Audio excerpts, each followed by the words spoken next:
A quick note before we get into the episode. Oversharing is a podcast for entertainment purposes only. It is not a medical podcast and does not constitute medical or psychological advice. Always seek the advice of your physician or mental health professional. All right, let's do some intentions. This one's a voicemail. If you want to leave us a voicemail, again, 646-363-6294. We love our voicemails. Let's roll the tape.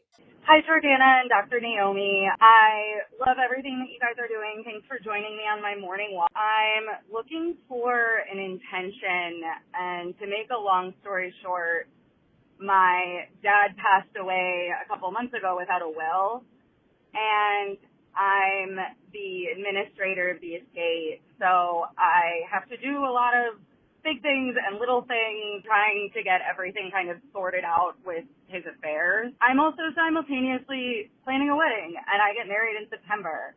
And I'm so overwhelmed with the number of things that I have to do right now, and it just feels like I'm constantly being bombarded with new things, big and small, that need to get done. I'm literally on my way home from the bank right now, where I just got the runaround for 2 hours about an account that has a $0 balance that I need cleared to close on the house, which is a big deal. I feel like I can't even enjoy the fact that I'm selling a house, and it was a really awesome scenario. We got a cash offer after 6 days.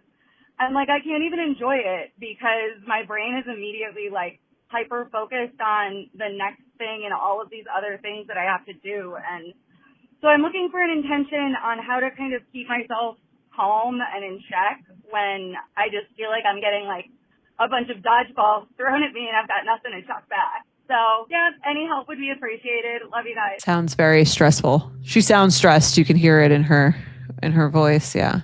Yeah, this is a lot. Losing your dad and then getting married, and also just the emotional toll of losing your dad right before your wedding. And, I don't know about their relationship, but not having him there for that. And it's a lot. And then I just will say again, as someone who recently lost their dad, there is so much paperwork involved in it's crazy. The amount of times I've had to go to getting things notarized or change things. And I don't know if she's the only one of her, she has no siblings or anything like that, but it sounds, that's a lot for one person to deal with. No one talks about the paperwork after someone dies. So much paperwork. Yeah, it's a lot. And what I think she probably needs is to compartmentalize a little bit. I think sometimes there just is this feeling of there's so much to do that I can never turn it off, because if I turn it off, I'm not being productive enough to get it, not even to all the paperwork of that, and then planning an entire wedding. So to be able to enjoy oh, wow, I'm going to get some money. That's really nice to be able to have that moment of, okay, the sale went really well. And, spend some time thinking about just the fun stuff of maybe what she can do with the extra money, or fun things about planning the wedding, or just having a moment of peace and quiet and turning down the volume on all these thoughts and to-do lists and all of that. One of my favorite meditation mantras that I often come to when I have this super busy mind and I want to sit down to meditate is, this may be important, but it's not important right now, which is this moment is my moment for me to have quiet, to just have a quiet mind, I'm carving out this moment to not think about all the things that I have to do. So it allows you not to be this stuff, it's not important. It's just not important right now. Right now, whether it's your moment to meditate, or it's your moment to lay in a cuddle with your fiance, or it's a moment for you to have your walk and relax, or you're falling asleep, I think is a time when this is a very useful mantra for a lot of people. All this stuff starts filling your head of all this stuff that's super important that has to get done. Yeah, it's all important, but it's not important right now. Nothing you're going to do about it. at midnight when you're laying in bed and you're about to fall asleep. You're not going to the notary. You're not doing any of that in that moment. Right. So I use that mantra a lot to recognize, yes, this stuff does need to get done, but not right now. Right now is my moment to allow myself to have quiet mind, to have a little bit of peace. Sometimes I do find, and especially if you're before you go to bed or anything like that, like to write down all of the things you need to do gets rid of it from your mind if you can't stop thinking about it. And then also just like physically checking something off of a list does give you a sense of peace. Mm-hmm. Okay, I have completed this. It is done. Like, does feel very soothing in its own way, depending on the kind of person she is. Being in a few different, we've talked about this before, a few different modes. Either I'm planning, as in like I'm writing down my to-do list, what you just mentioned, right? I'm in a planning mode. I'm in an action mode where I'm actually getting it done, crossing it off, like physically getting it done. Or I'm in this chilling mode. And in that chilling mode, I'm like, okay, I'm not doing this right now. This is important, but it's not important right now. I'm in chill mode right now. So the trouble happens when you're trying to kind of do all three at the same time. You're like doing the thing while you're planning for the next thing, while you're like sitting at the beach. You're like on your phone trying to get something done. You can't actually relax and enjoy Right. anything. Like she's saying, like Exactly. you can't actually, then what's the point of any of it? You're just going on to Right. the next thing all the time. So try that one. Do a little meditation if you have a minute. Doesn't take a lot of time, really. I'm sure that'll help her stress. If she commits to doing that, like for like 3 weeks, I'm sure she'll see somewhat of a difference Yes. in like the overwhelm that she's feeling. Let's do some triggers. Hi, Jordana and Dr. Naomi. First of all, congratulations, Jordana. I'm also a twin mom to 18-month-old girls. Welcome to the club. So happy to be here. Now, how triggered can I be that I just found out my brother and his wife were 30 minutes away from me on the 4th of July only because I follow her family on Instagram and saw them in their stories? When I told him I was pregnant, he was so excited. He was like, I have goosebumps, and sent a picture of his arm. But after the girls were born, they never made a trip to meet them. For context, my brother and I live about a 4-hour drive apart. I live in a major city that also happens to be where her family lives, so they have multiple reasons to be in our area. Despite that, they've made almost no effort to see my daughters.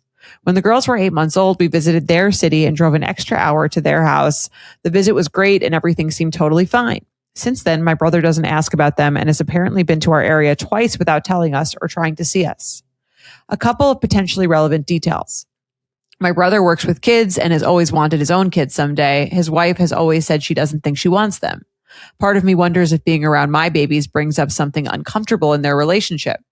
He's also extremely conflict avoidant and has a history of quietly avoiding family conflict rather than addressing it, to the point where I found out months later through other people that there was even an issue. We're going to his city for a full week soon, which he has known about for 2 months. After seeing the 4th of July story, I sent him a slightly passive-aggressive reminder asking if he'd like to see his nieces while we were there. After I texted him, I went back to show my husband the stories, and suddenly I couldn't see them anymore. I assumed they had expired until I told my sister. Nope, she could still see them. My brother's sister-in-law and mother-in-law had specifically hidden their stories from me after I saw that he was in town. So, am I reading way too much into this? Does my brother just not like me? Is there some other issue that I'm not aware of? Do I confront him and risk pushing an avoidant person further away, or wait and see if he ever chooses to have a closer relationship with me and my daughters on his own? Love the podcast and thank you. Yeah, I think this brings up an interesting issue, which I do see a lot of, which is like this sibling family potential jealousy piece. Do you think that's what it is? I mean, there might be something around he wants kids, his wife doesn't. I mean, that's her hunch. I don't know if that's what's going on here, but I do think that is sometimes a thing where, like, even with a dog, right? Like if you went and, you visited our brother John, or, one of our siblings went and visited our brother John's dog, and they were like getting annoyed with the dog. Right. And it's like, if someone's like not nice to your dog, it makes you not feel nice, like warmly towards them. When you have kids and if anyone is not warm or nice or making an effort with your kids, it changes the vibe. But especially, I think, if it is their aunt or uncle, there's a certain fantasy or a certain expectation, I think, of how your siblings are going to show up with your kids. And when they don't, I think it can really change the dynamic between two siblings that are perfectly fine, because it's almost like your child is an extension of you. Yeah, no, I think if you want someone to love the things that you love or to feel like invested in them. So I don't know if it comes from a jealousy place of like he wants kids, so seeing his sister have kids, maybe it is an avoidance thing where it brings up, I could see that bringing up the topic, right? If he comes to visit his sister's kids with his wife and she says push an avoidant further away. So if he comes to visit with his wife and then on the drive home, he's kind of like, so what'd you think of the babies? Yeah, maybe they had a weird conversation after that first visit. Right. Or maybe they're having trouble having their own kids. Maybe they actually do want kids and it's not going well.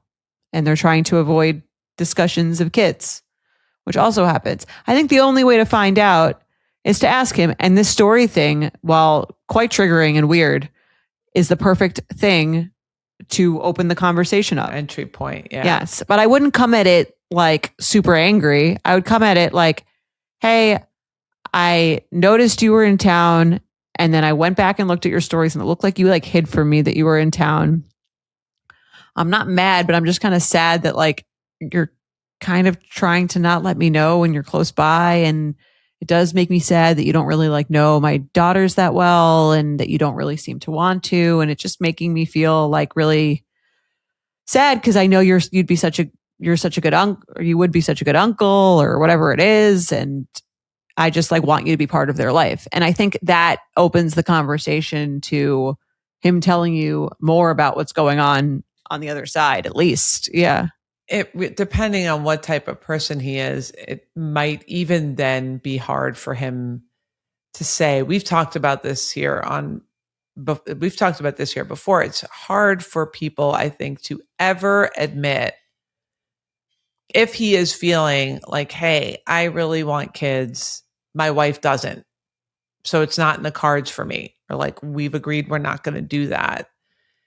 And it's very hard for me, painful for me to see that happening for you, or for me to be around my nieces. And that's a hard thing to say, right? I do think that happens for people. If that's the case, it's a tough spot to feel like it's hard for you to be happy for someone that's so close to you, and not just happy for them, but then that difficulty, it's almost a different thing of like, oh, it's hard for me to be happy for you at your wedding, right? Like if this is like a friend or a sister, like it's hard for me to be fully happy for you at your wedding because I'm not engaged and I really want to be, because the wedding comes and the wedding goes. This is ongoing relationship that you have with a human being that I think can oftentimes be affected by this dynamic of, and I don't know if you ever felt this with like struggling with infertility, of almost like it's hard for me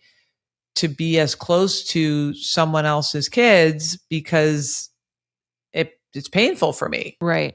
Yeah, I think that's definitely true. I think there's like an ache there when you're like almost around it that feels hurtful. And I mean, this could all be like not true, not a thing. Like the only way I think is to ask him with very little judgment going in. But the fact that he hid his stories from you, while very triggering, I would give it like a 5, is a great thing that you have to open the conversation. And I would just come in with your guard there's an down. avoidance here of but, some. Yeah, it can feel really weird to like out of nowhere be like, why don't you ever see my kids? This is a great thing that happened that you can leverage to open the conversation, because it is weird. And I think if he doesn't acknowledge it's weird, that's weird. And just make sure that it's actually true that he did block you from the stories, because if not, that'll be a weird conversation. Yeah, it definitely. I mean, I'm sure that happened. It doesn't, if you checked and then like a minute later, someone else checked. Especially if she sent like a passive aggressive message and then he hid the stories from her. I hope he's able to be honest about what's going on there for him. The worst is if he's like, oh, I have no idea what you're talking about. Right. That's tough to get closer with someone like that. But only way to find out is to ask. All right. One more. Let's do another one. Hello, ladies. I am fuming angry with my sister and need to know what your thoughts are. My sister and her family, her boyfriend and 3 kids who are 18, 10, and 9, go to Myrtle Beach every summer. 2 summers ago, I tagged along with my then 2-year-old and it was such a blast. A few months ago, she asked if we wanted to go again. I said, sure. As we get closer to the trip, I told her I don't want to pay over $600 for my portion of the house because my daughter and I can only stay for about 4 days, while they'll stay for about 2 weeks. For months, I've been asking her if she booked a place yet because I didn't want to buy plane tickets until I knew where we were staying and what my share would be. She either ignored my text or said she hadn't booked anything yet. Now we're 2 weeks out and she finally tells me she booked a place and my portion is $700. I looked it up and I'd be sharing a twin bed with my 4-year-old and a room with my 18-year-old niece. Also, I'm 7 months pregnant. I don't want to play the pregnancy card, but 7 months pregnant in a twin bed with a 4-year-old is literally insane. I said, so I'm paying $700 to share a twin bed and a shared room for 4 days? Her response was, then do what you can. Like, what the hell does that even mean? I honestly don't even want to go anymore. Also, she still owes me $150 from our last trip. How triggered can I be? A shared twin bed batch. Listen, I'm putting myself in the sister's shoes. I could get that she didn't know. She might not know the information that you've been asking. Maybe she didn't book it until later. So like I could see why she would be like saying she didn't book it or not answering because she's like, maybe I'll answer her when I booked it and I haven't booked it yet. Have more information, right? I'm sure she would have no reason to be like hiding it from her or like not telling her. Yeah. Right? And then I'm willing to bet, I mean, she probably had to make up a number. I'm sure the thing was more expensive than she thought. And so she was like, let me just like see if she can do 700. I'm sure like it technically should cost you more than that. I don't know any house that you could rent for 4 days for $600. Right. Or any place where you can stay and take a vacation with your daughter for 4 days is going to cost more than $600. Yes. So she said $700. She said kind of passive aggressively, I'm paying $700 to share a twin bed in a shared room for 4 days, which is not the most mature way to say that. Right. To express your not liking that arrangement. And then she does say, pay what you can. I think the communication between the sisters not great. Yeah. I don't know, like maybe she could have prefaced with like, I know it's like it might be uncomfortable to share this bed, but this at the price that like at everything's so expensive, this is like all we could really get at this price, and you'd have to share this. Like maybe she wanted some sort of acknowledgement of how the sleeping situation isn't ideal. Yeah, an acknowledgement, or maybe just some larger explanation, I think would have been helpful. Like, here's the cost of the entire house. Here are the room setups. Like, this is like, I think that might be helpful to kind of be like, well, your portion of 700 is like a tenth of the cost of the entire house, or whatever the arrangement is, might make her feel a little bit better about whatever the setup is. I could see her being annoyed if she's like, yeah, the whole entire house is $2,000 and you're paying 700 of it to share a twin bed. Yeah. That would and be we're annoying. all sharing rooms or whatever it is. Like this is the layout. I get 2 weeks before is an annoying. Like I understand her frustration of like, I've been asking about this for a while. It's 2 weeks out. I haven't booked a plane ticket because I didn't want to overcommit. And now it's like what you're presenting me with is like pretty shitty. So I think you both could come a little softer to each other. Like I think a phone call where you explained where you both explain the situation would make this go better. It sounds like you both are like already irritated with each other. And since you're sisters, there's usually, you don't have to like show up. Make nice. Like I don't think you would text this to your friend who was telling you the price. You wouldn't say, so I'm paying $700 to share a twin bed in a shared room for 4 days. Yeah. Devil's advocate is you could have been, you know, her family, you know, the arrangements, you could have been presenting her with houses finding out like what the budget, you could have taken the lead on this if you wanted to. It sounds like maybe she's a little bit of a procrastinator or a lot of a procrastinator. And this is what she found at a last minute price. It's almost like she isn't really acknowledging the fact that like there's a lot of work that goes into finding a house at a certain price that fits all these people. And then she's like kind of just sitting back and being like, I don't like the way you're handling it. Right. I'm not involved in any of the planning or the picking or the decide. Believe me, I'm this person, right? That's kind of like, I love to jump in on a plan, but then I'm not going to then criticize the plan if I'm not at all part of finding the house, picking the house, Right. deciding or the offering house, at least to do those things. offering to do any of it, and then just being like, I don't really like the plan at the end of the day. I mean, if a 4-year-old, get a little blow up mattress, you sleep on the twin, she sleeps on the blow up mattress. I know it's not ideal, but also you weren't part of helping to Right. problem solve this. I don't think she's trying. Like, I guess the question is, do you think she's trying to rip you off? Right. Well, she says she still owes me $150 from our last trip. Why don't you take that off the top?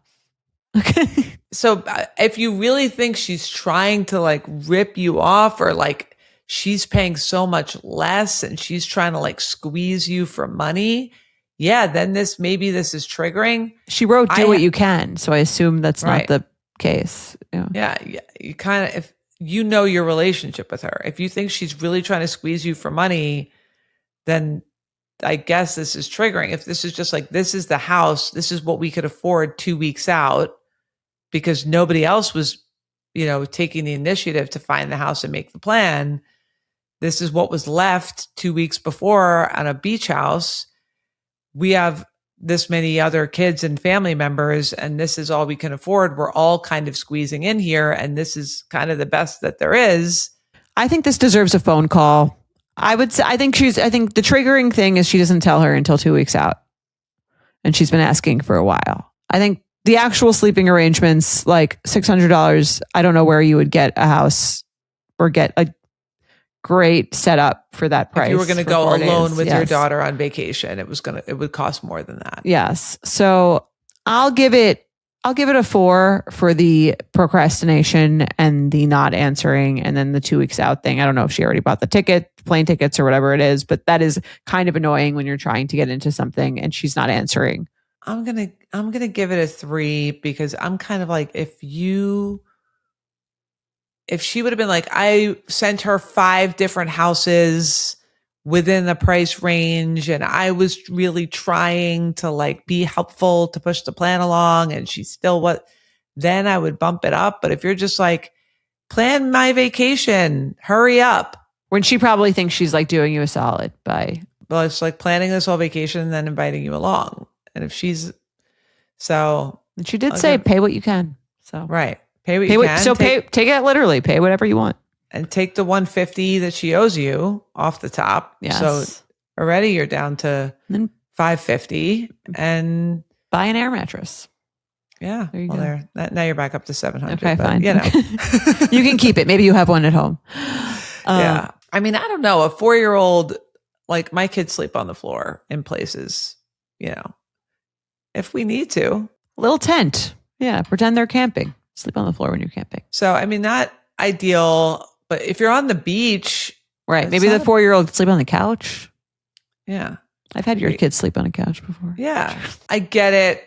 It's annoying, especially when you're getting on a plane. That part is annoying. So I give it the rating based on the fact that now you have to buy a last minute plane ticket, which is going to be twice probably the cost of even this whole entire arrangement. So, all right. I hope we help some people. Please give us updates if we've helped you. If we haven't, we'll handle those on didn't go well. Yeah. On the Calm the Fuck Down episodes. But yeah, that's our time. Great work today.